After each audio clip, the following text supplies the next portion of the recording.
I'm Eric Materkowski, superintendent at St. Clair Country Club in Pittsburgh, Upper St. Clair. The CoreMax has allowed us to aerify in weather that we would not have been able to perform aeration in before the CoreMax.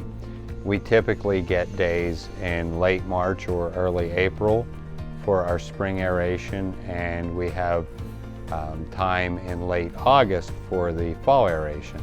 And the entire golf schedule is built around those days, getting aeration complete, getting the golf course back open, and then having them healed in time for certain events. The CoreMax is nice because it brings the course to the guys shoveling. They're not chasing them around the green and pushing them, which at the end of the day helps the staff to feel better, use less energy, because typically when we finish greens we're going on to the other golf course to aerify the next day. So we need the staff to be as fresh as possible, and we want them to have the best possible experience when they are aerifying. Using the CoreMax, we see the greens typically tend to heal more quickly because the process of removing the course from the greens is much cleaner. There's much less traffic, much less abrasion on the holes.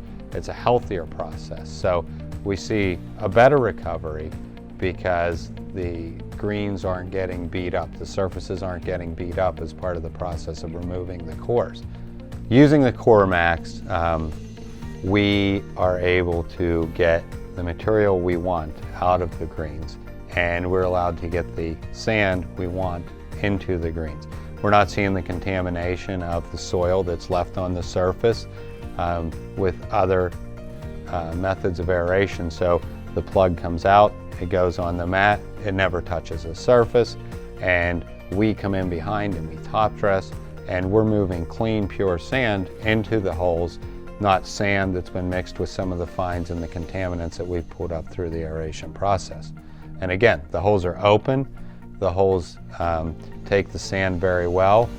The one thing we found using the CoreMax is we do use the 4.5-inch tines. We do set the ProCore machine down to the H setting, and we are able to pull the material out the entire depth of the hole. We were having problems doing that before, but we do get the entire column open, and we are able to get sand back in there, which again pays dividends for a long time, and that's the results we're after when we do aerify.